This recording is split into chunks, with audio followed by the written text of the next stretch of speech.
Welcome to another edition of Thunder and Lightning. I'm your host, Dan. Of course, next to me is Nikki Nick. We are the New York sports show about literally anything and nothing at all at the same time. Nick, busy day in Giantland. We had to do a special Friday night podcast.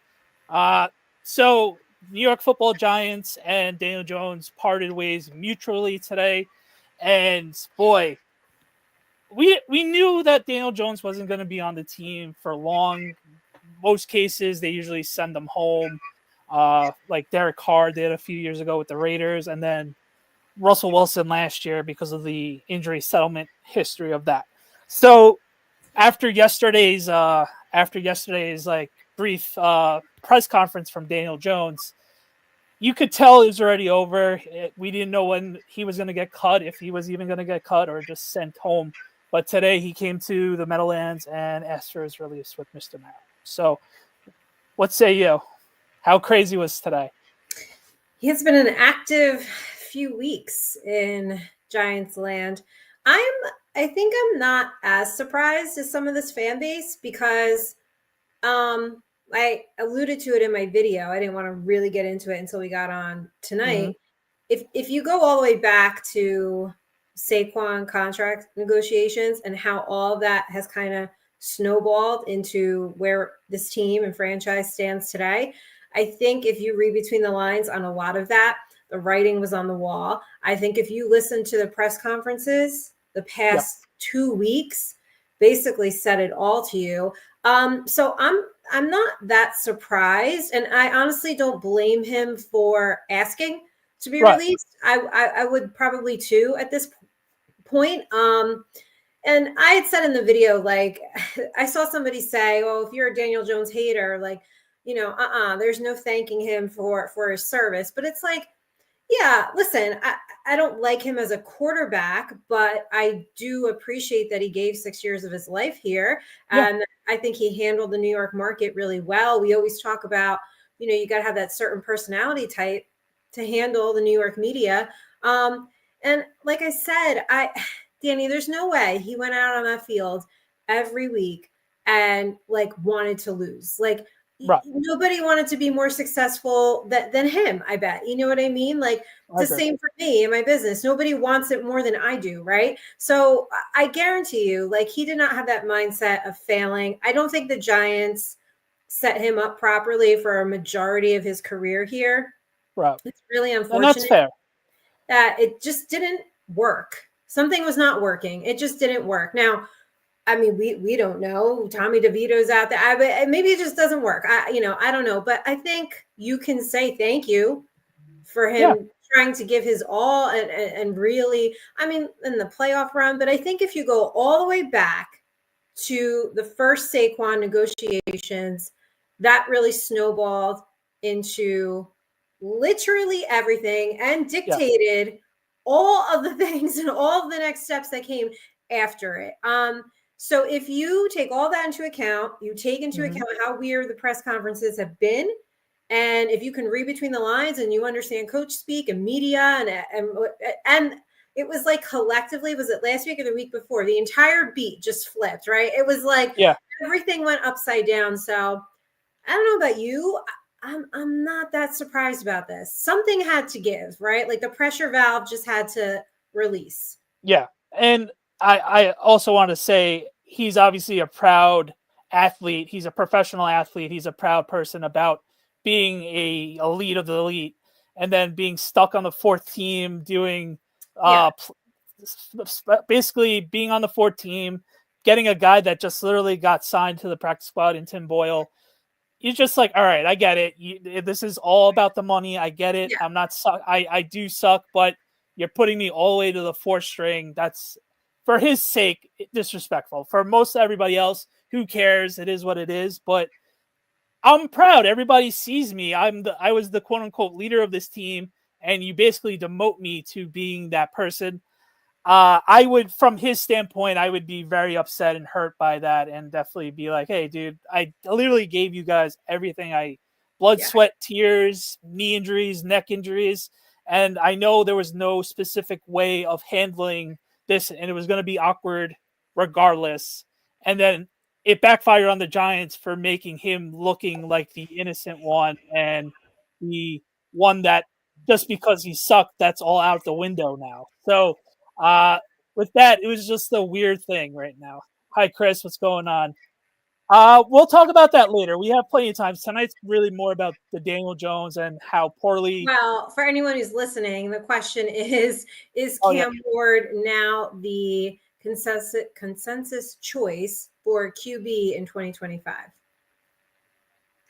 Well, I mean, we'll see. We're kind of just digesting, I think, all of this right now. Yeah, to your point, I think people lose sight of that is they are professional athletes, right? And that was me. It'd be like, I'm not going to chump myself like this. You're not going to play me like this. Yeah, exactly. And that's the one good thing about Daniel Jones. He was a professional to the very end. And someone like you or me would be like, "Fuck this shit. I ain't doing this." Type Yeah. of thing. Oh, yeah. I mean, hats off to him being professional. I can barely be professional in my real life. So right, same. Chris, to your answer, it's either going to be Cam Ward or Shador. It's just really depending on how we finish out the season and where we pick. I think those would be the two consensus guys off our praying to God board of if the season ended today. We get the third pick, by the way, because the Browns win. Yeah, right. It was just preserve that third pick, man. All right. So, yeah, like it was just like the Giants would find a way to make the scapegoat look like he was the one to be like all innocent, and it was you completely forget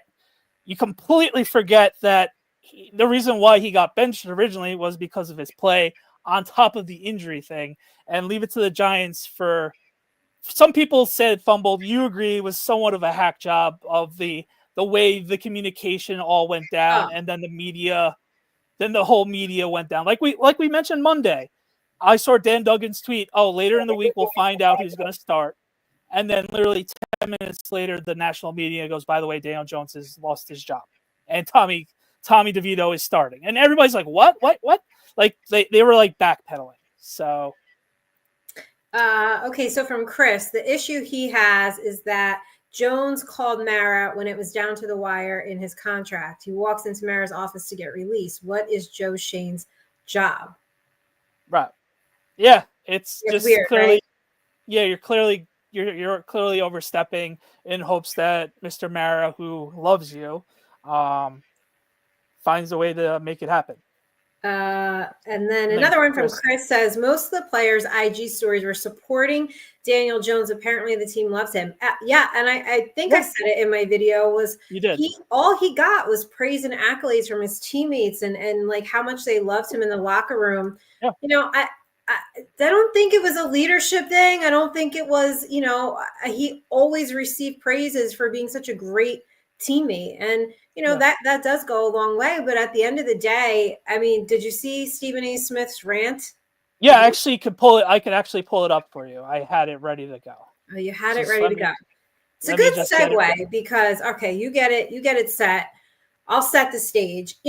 People are giving Stephen A. shit for this rant, but he doesn't. What's up, Darius?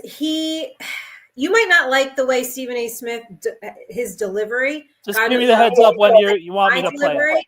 But he didn't say anything wrong, right? Mm-hmm. I heard this quote a while ago, and it was, "Don't take it personally, take it professionally." And it is a business. The NFL is a business at the end of the day.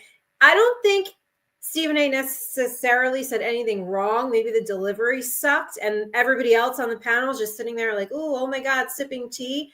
I think it's interesting that people think the Giants don't call when they don't like the coverage they're getting. But do you want to play this or no? Yeah. I was waiting for you to finish here. We'll get into it. We'll dissect talking about your personal life.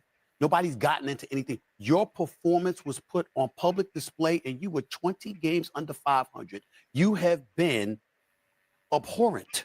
You have been awful as the quarterback for the New York Giants. And on top of it all, they let go of Saquon Barkley to make sure they took care of you. They gave you the bag instead of him, which is another blemish. But here's the biggest thing, and I'm going to end it by saying this. The New York Giants, respectfully, shut the hell up. Y'all are awful as an organization. You won a Super Bowl in 2007. You won a Super Bowl in 2011. Look at Cam. Outside of that, since 2011, the Giants have made, that's 13 years. The Giants have made the playoffs twice. They won one playoff game. And you got the nerve to sit up there and put on and call the officers and complain to executives about somebody that went on national television to do their job. Why don't you do your damn job as an organization? Y'all are sorry. Agreed. Y'all are pathetic. The only reason why you get away with it is because the Jets have been worse. Because they ain't make the damn playoffs since 2010. And you got the nerve to sit up there and call the network because you want to whine and moan about your ineptitude being put on public display. Well, maybe if you let people watch it for free and then charge them for coming to watch your sorry asses, maybe you would have been in a position to say something, but you didn't. Go to break. All right, there you have it. Stephen A. By the way, we obviously do not own the video, but Stephen A. had something to say. So backstory for people that don't know, Ellie Duncan, the girl that was sipping the tea, does a Sports Center segment and she was basically making fun of social media for the outcry of how bad the Giants are doing to Daniel Jones and everything and making him look like a sad person. So no one knew about that story until the Giants PR exec, Pat Hanlon, tweeted about it yesterday. And apparently they went to ESPN and complained about it. And there you go. You saw Stephen A. freaking out on everybody. So, Nick, take it away. So, no lies detected. And what I saw going through the comments was, oh, there's no way the Giants would call and complain, right, about the coverage that they're getting. There's no way that they would do that. Right. Listen, just say it. They've done it to me, everyone. They've done it to me. So they absolutely will, if they are not happy with the way you are spinning your narrative and coverage, they will absolutely say something to you. So for everyone who's so surprised, don't be surprised. It really doesn't matter if you're part of legacy media or independent media. If they don't like it, they will tell you. So I have gotten into arguments with their PR and communications department. So I don't think anyone should be surprised. They very much want a certain narrative pushed.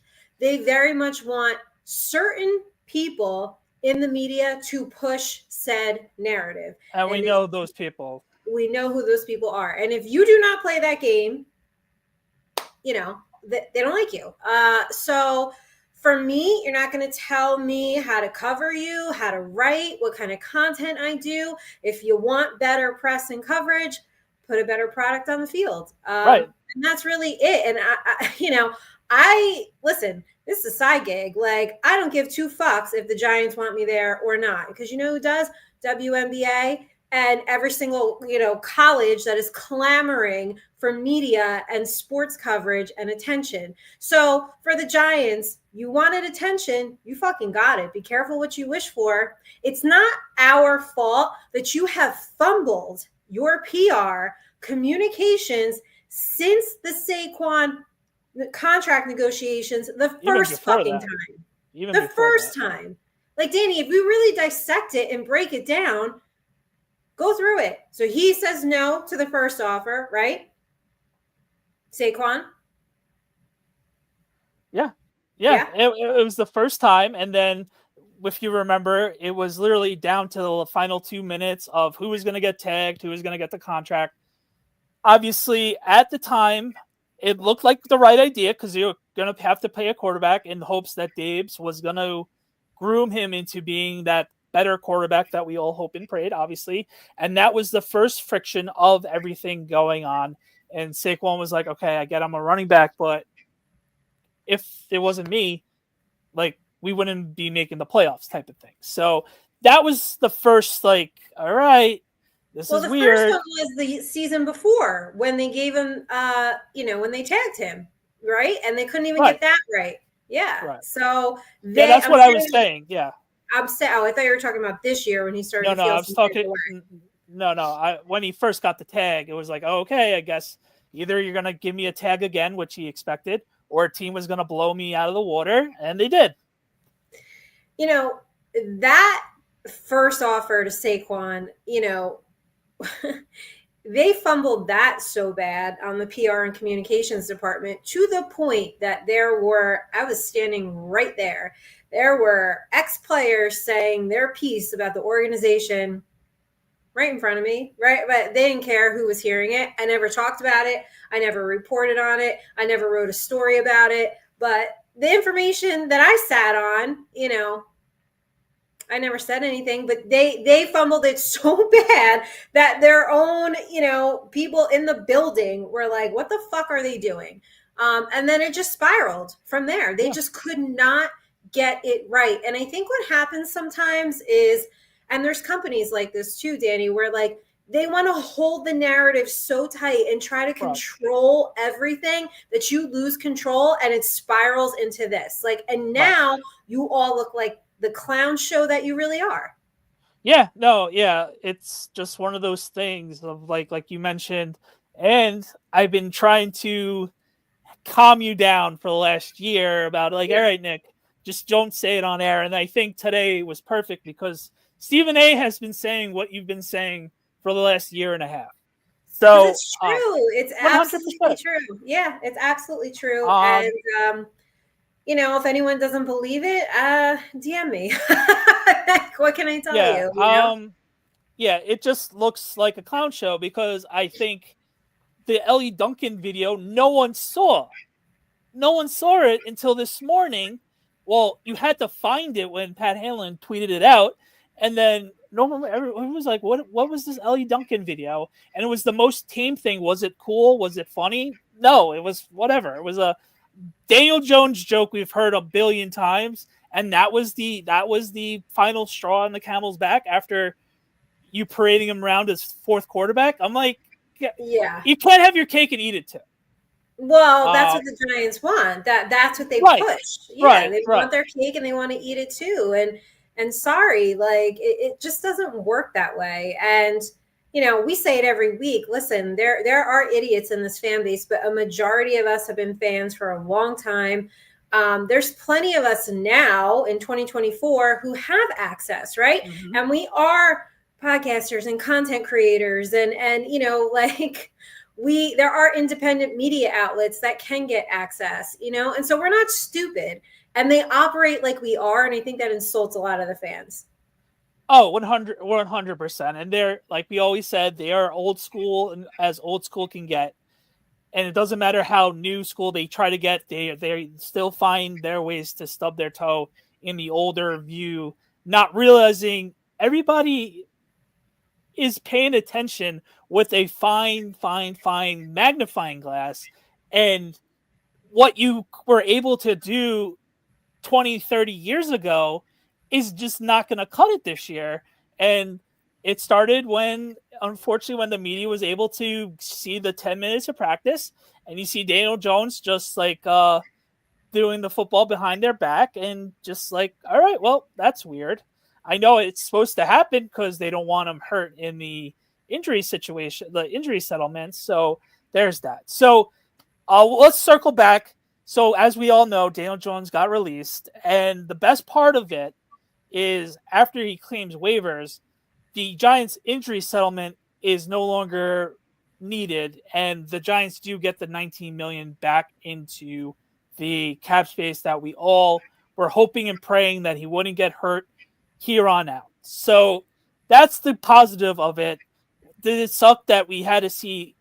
We know he sucked and he wasn't the best quarterback. You never want to see someone lose their job like that. It was unfortunate, but he'll be fine in a couple. He'll be fine in a couple of days when he clears waivers, because no one's going to pick him up on the waiver wire. Who do you think is going to have that inkling of trying to pick him up for basically league minimum for the rest of the season? Let's see what he does in the back at QB2, QB3, learning a new playbook. And when he hits a free agency, okay, we liked how smart he was. We liked how much of a team guy he was. Who's gonna be that team that takes the bullet? Who do you think? I don't know. Does he go across the street to the Jets? I mean, Can you imagine?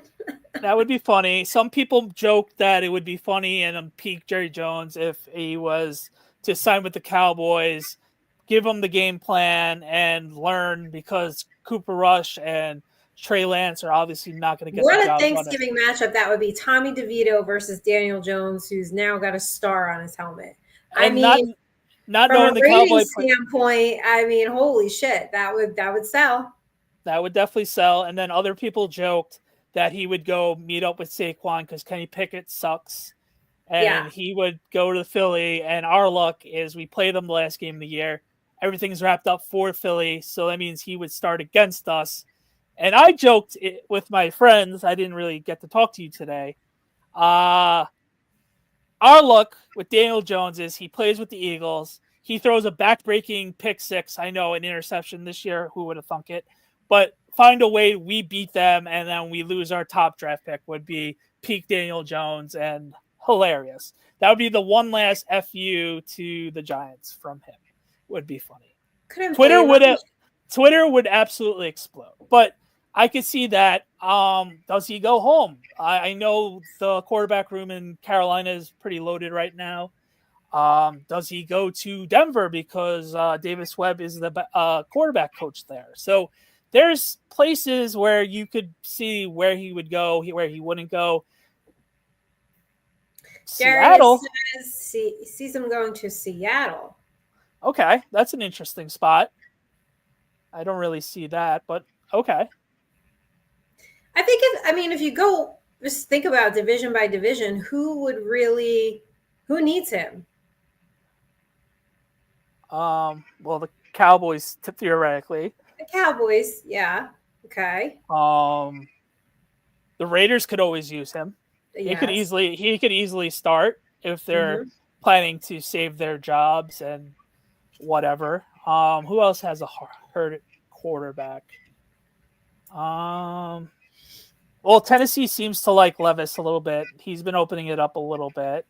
Right. I wouldn't be like, oh, we're gonna go sign Daniel Jones.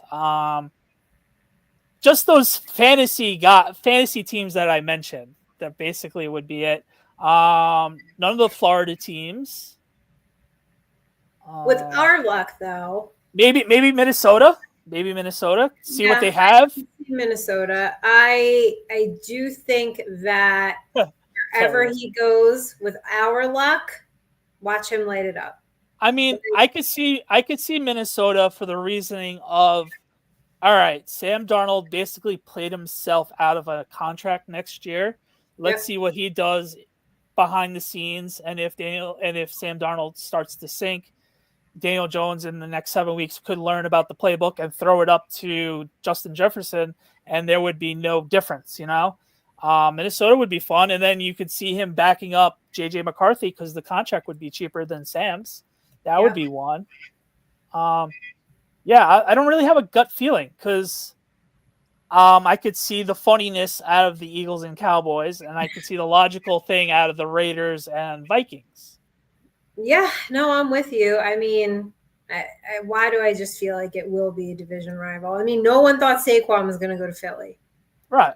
You never say never, right? I mean, listen, at the end of the day, I never, just because I don't like Daniel Jones as a quarterback didn't mean I didn't want him to be successful here. Right. I mean, he's the quarterback of the team we root for. I never wanted him to fail. I wasn't rooting for him to have a bad game. No, never. It's just never. Yeah. At some point it was like, what else do we need to see here? And like I said at the beginning of the show, I don't think the Giants necessarily did right by him for a few years of his career either. So I don't know. I just think that this organization, they like to tout how classy they are and how great they are. And they're this storied, historic franchise. And they are those things, but God, they really just seem to fumble all internal communications and PR and the way they handle certain things and regimes. And it's just a mess. Before you go on, I also forgot to mention Brian Daboll's press conference today had no idea this was going to happen as he got into the office today. And then we don't know if this was Brian Daboll speak or he actually, in fact, didn't know. I highly doubt he definitely did know, because you're starting quarterback for the last 3 years. You're not going to know that he's about to get cut, please. But I think that was just Daboll being Daboll and acting surprised when we all know the answer. Yeah, who knows what to believe? But like, the chat was saying, I mean, he just went right to John Mara. So I don't know. Is it possible? I mean, I guess so. It's hard to believe that the head coach wouldn't have, been somewhat privy to this, but I don't know. Then again, if you ask me, do you know what goes on at Hello Green every second of the day and what your team is doing? No. Right. You're right. And this is very jet-like, as we saw this week when they fired Joe Douglas. When they fired Coach Saleh, Joe Douglas had no idea about this, and obviously the owner has the right to fire people, but it was just like, oh, whoa, okay, well, Yeah, Coach I Saleh. think it makes you question, like, what exactly goes on with New York football? Like, why? Yeah. Why are people jumping over other people? Like, why are key members of management and front office not clued in, whether they say they are or aren't, whatever. That's what he's putting out there. So if we have to take him on his word, then it's like, well, how did you not know? Like, did you not have a conversation? I don't know. I truly don't. I don't know, but I do know how you could easily not know what's going on all at the same time. It's a very weird thing. Yeah, it's very weird. All right, last Daniel Jones thing I have to talk about, and you know where I'm going. It's a nice joke. One of my fantasy team name is Danny Dimes because of my name and the play of Daniel Jones. Do I get to be grandfathered in with the name because of my name, or do I just get the stink off of it and pick a new name next season? So I feel like you got to stick with it, right? I'm going to have to change the avatar because it's 2019. I haven't changed it since 2019, and it's him fist pounding to Eli Manning. Well, I like that avatar. Listen, mine's been Eli is the Manning since I started playing fantasy football. But I feel like for you, your name is in it. And people don't know that we talk about having like alter ego names, and like that's your like Danny Dimes. But we do DYMES for you. Yeah, because of the joke. Yeah. Because of the joke.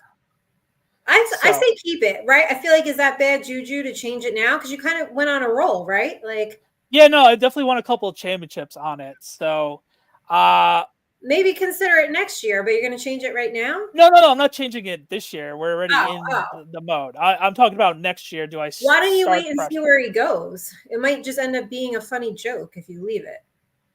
Yeah, that's what I'm saying. I think I did it since his rookie year, so I think I'm pretty much grandfathered in, and everybody gets, his name is Danny. Okay, we got it. I think everybody gets it. Aren't you playing in a league where you've played with people for a while? Oh, no, yeah. I've had this league for 15 years. Oh, I'm not changing it now, Darius. I'm just saying he's just, after the season. Apparently he's thinking ahead. I thought he meant like he's changing it tonight as soon as we get off the show. No. I'm keeping it tonight. I'm just saying next season, is it grandfathered in? Or do I just start a brand new slate because it's a keeper league? Do I do a name towards one of the keepers I keep? Well, I just think it's like tongue in cheek and funny either way. No, I agree. I get it.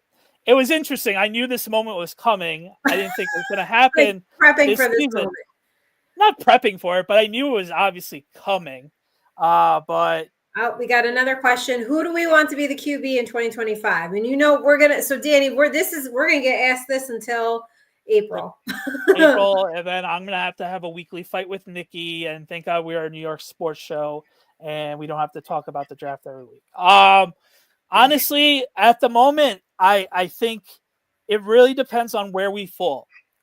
Can it happen? What happened last year? I don't see the defense playing as good as it did last year for us to get those 4 or 5 wins that we weren't supposed to get with the quarterback situation.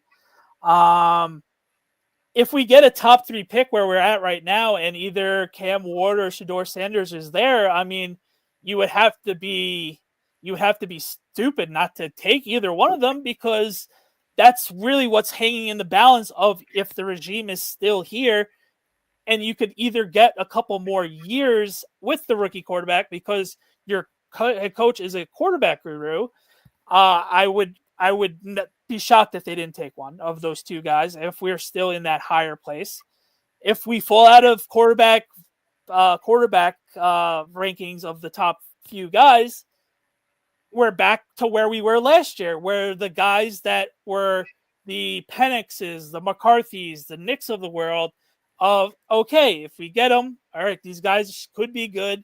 They're going to take a while to be good, but are they franchise quarterbacks? So, and then obviously with that case, you're going to have to bring in a bridge quarterback to groom this quarterback.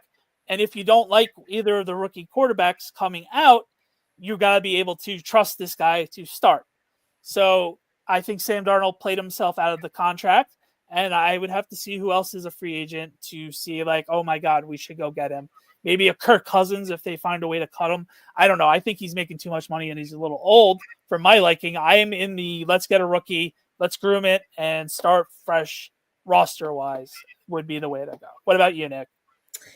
Yeah, let's get a rookie. But I think it goes back to what you and I had talked about last week or the week before. I don't know. You make me do so many shows and so much content is, if you retain Dable and Shane and you get a rookie quarterback, they're going to need more than a year. Because that's not fair to anybody.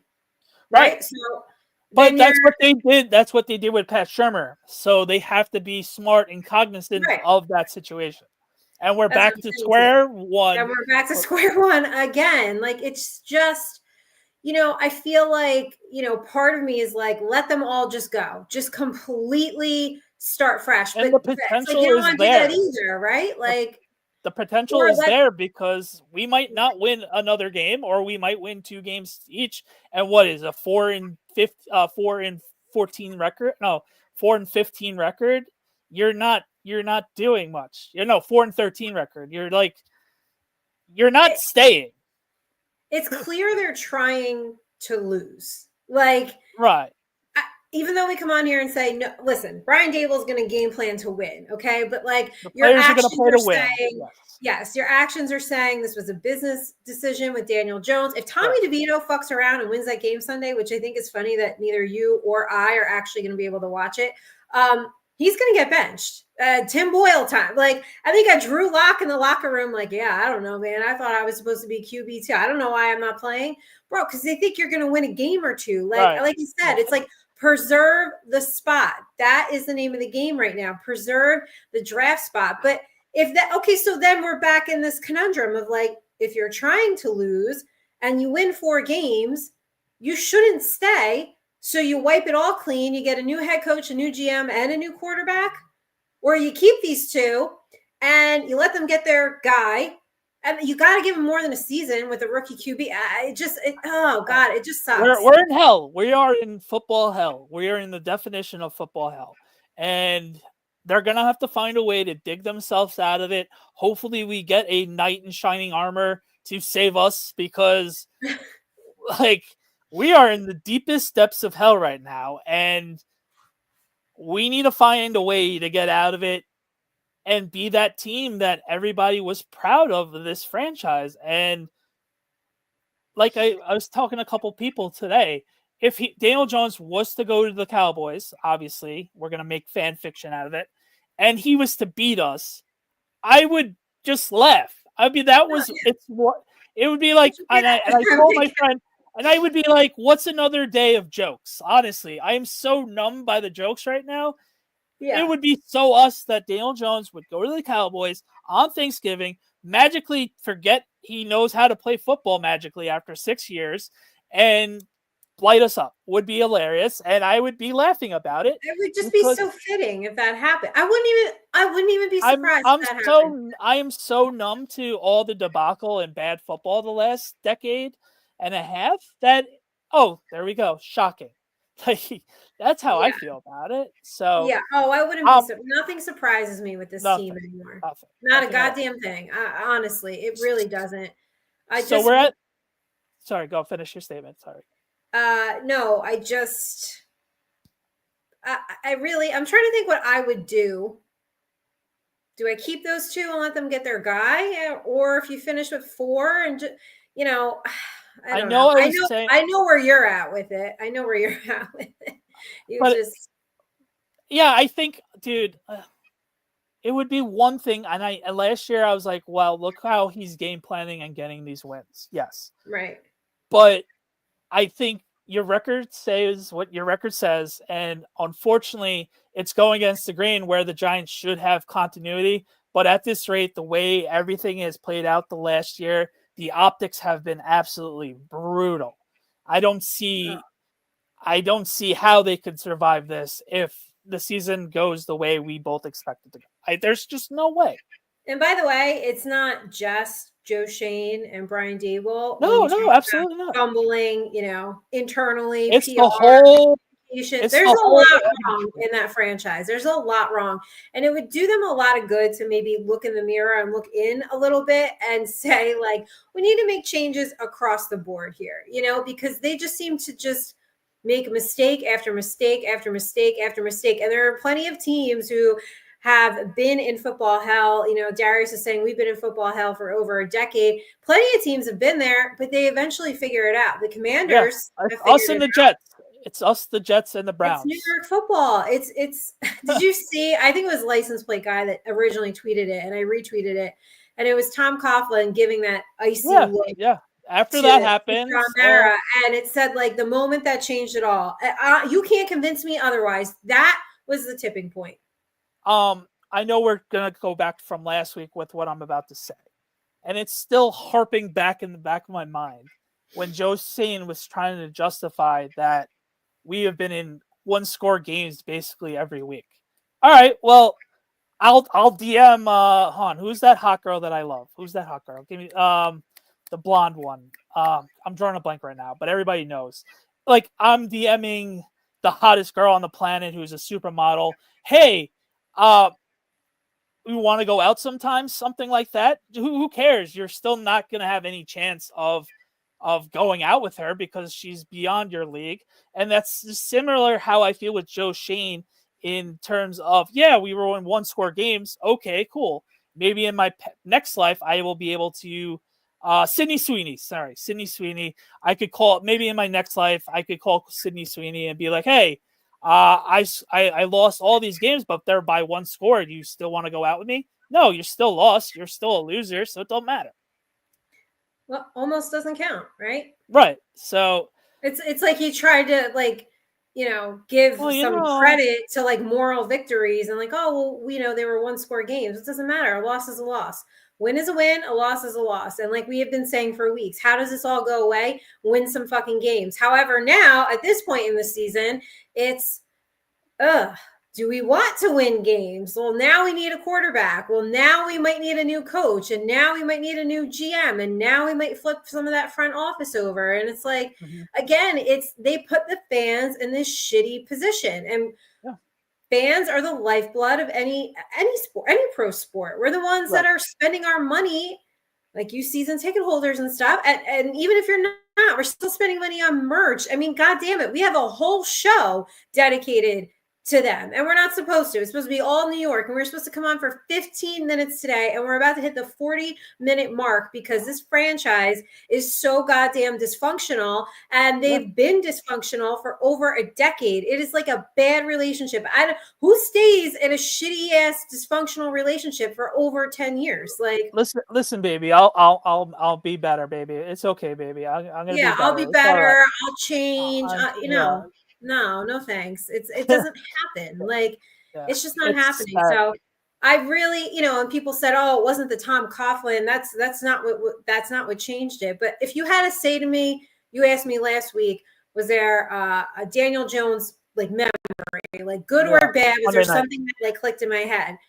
Not really, but Tom Coughlin, and that's how sad it was. Well, but that Tom Coughlin moment, if you ask me, like, Nikki, is there a moment in your head where you felt like there was a turning point of this franchise? That would be the moment, because that look said it all. That look said it all, and you can tell. and you just can go on Google and look at the Giants draft history, and even back to Jerry Reese, that's the reason why we suck. And I try to brace everybody when I started out doing the content creation. I'm like, look at the guys that we resigned to second contracts before Sterling Shepard and Odell Beckham and JPP after he blew out his hand. Those were the three guys in a decade worth of draft picks. That's alarming. And it's gone to from Jerry Reese, obviously. We all know how wonderful Dave Gettleman was, and it's just the never-ending cycle. And so far, 2 out of the 3 drafts at the moment. We didn't sign him to trade him. That would be another turning point for me. Yeah, but I think we were already meh at that point. No, it was more of the type of person that you could see Dave Gettleman was. Right. And then imagine if Saquon and Odell were on the same team, how much fun that would have been until Saquon. I mean, Odell got hurt. Yeah. So, yeah, no, that's pretty much. Yeah, like we always say, coulda, shoulda, woulda. So let's wrap it up. By the way, you're watching TNL, and of course, we are the New York Sports Show about nothing and everything at the same time. Before we wrap up, I know you're going to want to know about food and everything else like that.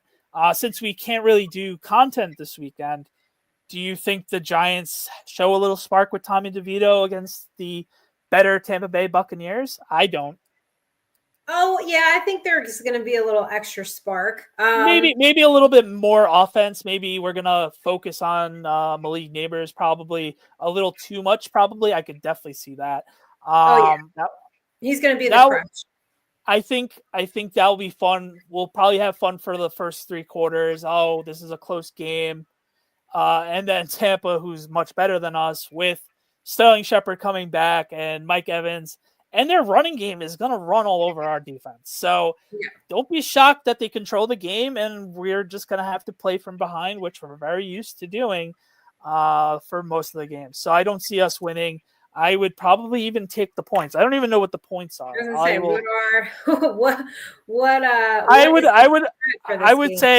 would honestly say it would be the Buccaneers plus -5 last time I looked. I mean, it's loading up. Sterling Shepard revenge game.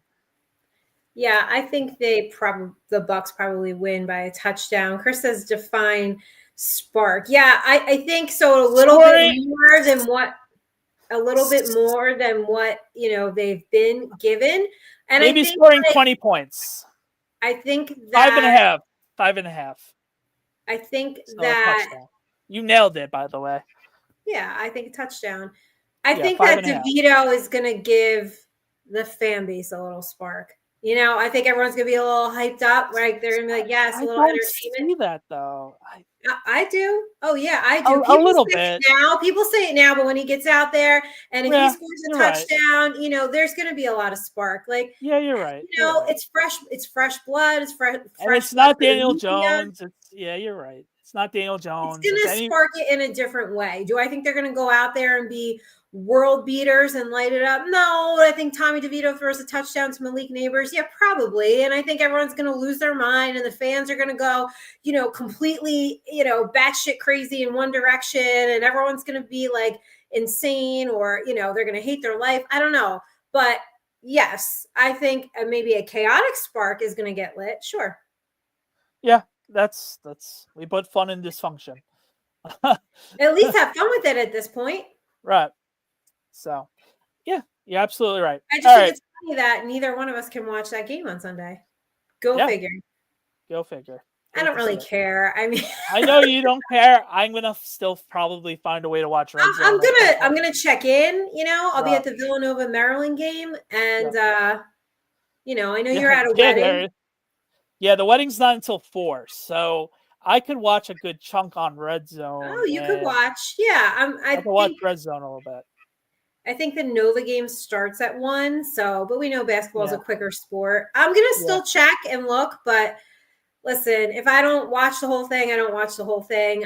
I'm not like losing sleep over this. We'll still be on Monday and we'll talk about it. And I'm I don't know. We'll see if any spark was generated by Tommy Cutlets. So, Yeah. are you going to wear your Tommy Cutlets jersey on Monday on the show?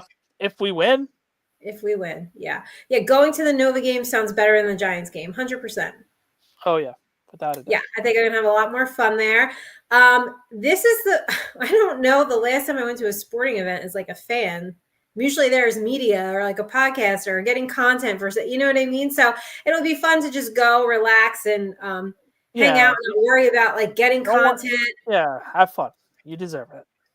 Yeah, I mean, when you do this long enough, like I say, some of your fandom gets chipped away. So yeah, and I'm trying to put that back into you. Well, I mean, it's no secret. I think covering the Giants and being there, it's a different vibe being in the building, and it does chip away at your fandom a little bit. And then you do kind of censor yourself, and you watch what you say, and that's really not my style. So, we know. I don't think it was a mistake. It wasn't a mistake. I learned a lot, but I'm not broken up over, not going back for a fourth year or whatever. Like, I'm cool.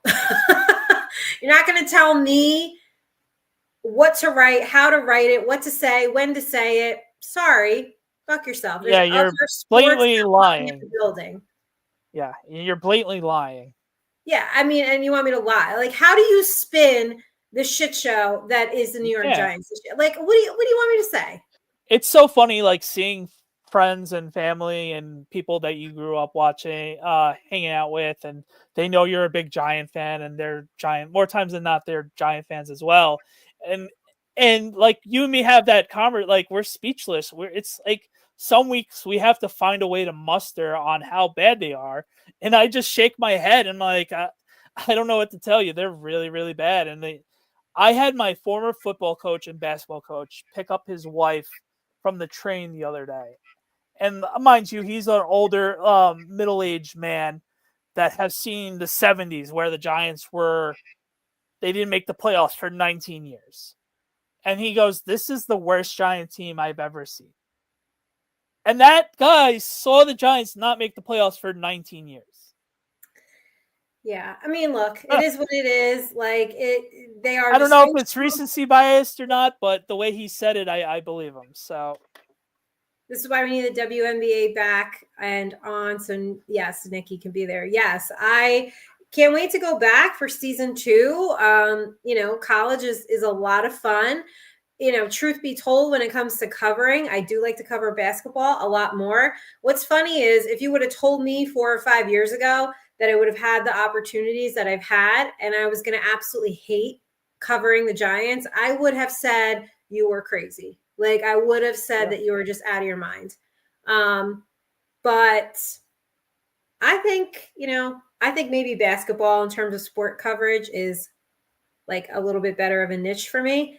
So I'm going to stay there, and I'm not going to cover Villanova because I don't want what happened with the Giants to happen with Nova. If they're in a tournament game, like fine, no problem. But right now, I'm just going to go focus on college basketball in terms of coverage. I've put myself in for game specific.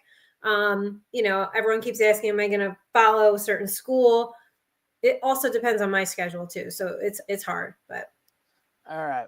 Let's wrap it up. We're at 50 minutes. Nick, what'd you have for dinner tonight? I had a salad. Oh my God. Chicken Caesar salad. Okay. Spiced it up today. Not with not the white Caesar dressing, like the kind of like non-creamy dressing. So yeah. Very. And I had a salad for lunch too. I had a doubled up today. Wow. Yeah, well, we had a quarterly client meeting, and then they took us to lunch, which was very nice of them. Okay. Awesome. You're going to laugh at mine because you're you. I had breakfast for dinner. We had pancakes, hash browns, and bacon. So I don't eat pancakes or hash browns. I don't hate bacon. I just don't eat a lot of it. And I don't hate breakfast for dinner. There are plenty of times where I've made like 2 scrambled eggs and like a multi-grain English muffin, and I called it a day. So Chris made homemade chili with jalapeno cheddar cornbread. I hope Would you're you home. I hope you're home, Chris. If I'm by a toilet, I would. Oh. But you said Chris is a good cook, right? Like he's like makes Yeah, amazing no, food. Chris cooks for his fire department. Right, So, okay. yeah, I mean, if you're feeding a army of firefighters and EMT people, I mean, you're not a slouch, you know. No, at work, beans. no He's at beans. work. No beans in the chili. All right, no beans in the chili. I would eat it. There you go. There you go. Okay, so I don't hate. Now, did you have orange juice? Like, what did you drink with that though? Like, did you go breakfast Me? beverage? No, I went water. I just went simple water. Yeah, I don't hate it. I think breakfast for dinner is yeah. Sometimes you perfectly just fine. like, all right, pancakes, awesome. You could never turn them down. I know you don't love them, but I don't know the last time I had a pancake. But like I said, in a pinch, there's nights where I'm just an my egg. day Yeah, I ends hear late. you. Yeah, and there's like I'll make 2 scrambled eggs and a slice of like rye toast, or Mm-hmm. you know what I do? You know what I do? You know the little mini waffle maker? Yeah. So I have the little one. So what I'll do is they're called chaffles. So it's just like egg, cheese, like some spinach, and then you just put that in the waffle maker. And so that way it's like there's no carb or anything, it's just egg, but it looks like a waffle. And it's really good. Okay. Yeah. I wouldn't hate it. Breakfast debate. Pancakes, waffles, or French toast? This sounds like a fuck, marry, kill situation. How about you, Nick? I'll leave this to you because I think you should go thin. first. No, let's hear what you have to say first. So it's more fun. I would kill French toast because it just tastes like bread dipped in egg. I just don't understand the hype on French toast. I guess I would fuck waffles because I don't know. Sometimes, like, if you're at like a restaurant, someone orders them, like a little piece of it tastes good, but like, yeah, you just like a bite and then you go. I guess I'd marry pancakes because it's like a sturdy staple and it doesn't seem to let people down. So, okay. See, this is tough because I like French toast, but I wouldn't marry it. You know what I mean? Okay, then it's not that tough. I would probably fuck the French toast. I would marry the pancakes, similar to what you said. And waffles is basically a harder version of pancakes, so you basically have the pancakes to significantly take care of your waffle needs. It's just harder, you know? Okay, a little crunchier, I guess. Yeah. Okay, so I love all three, but if I had to choose, waffles. So you're marrying pancakes, killing waffles, and fucking French toast. And I would marry pancakes, fuck waffles, and kill French toast. Okay. Yep. Okay. Yeah. Waffles are pancakes with abs. That is. Yeah, that's a good way of putting it. Yeah, that's a funny way of putting it. That is. Funny. Yeah, you can't go wrong. I'll tend to eat more pancakes than waffles, so waffles third place. Do you put anything on your pancakes, or you eat them plain? What do you mean? Like I've seen people do butter and syrup. I've seen people do jelly, fruit. I didn't know. Honey, like nuts. Like I've seen people go crazy. Yeah.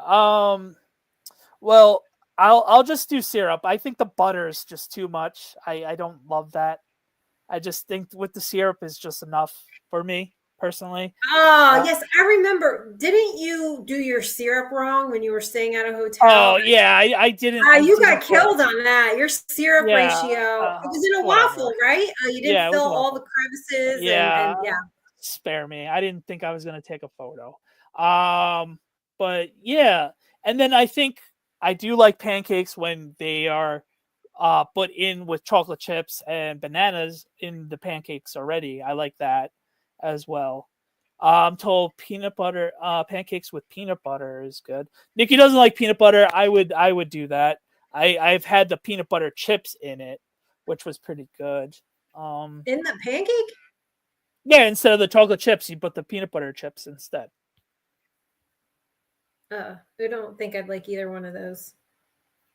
Yeah, and I some suppose people, you could put them together and make like a Reese's pancake though, and then yeah, add your basically, yeah.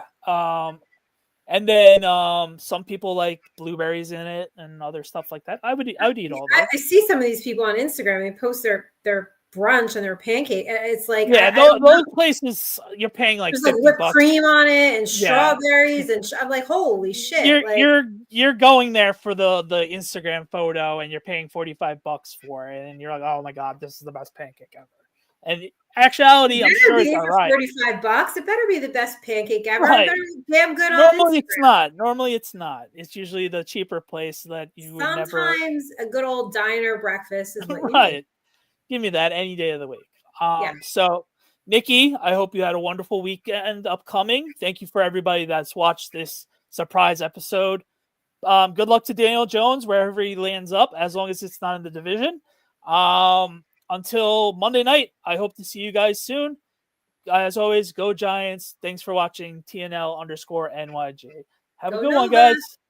Bye.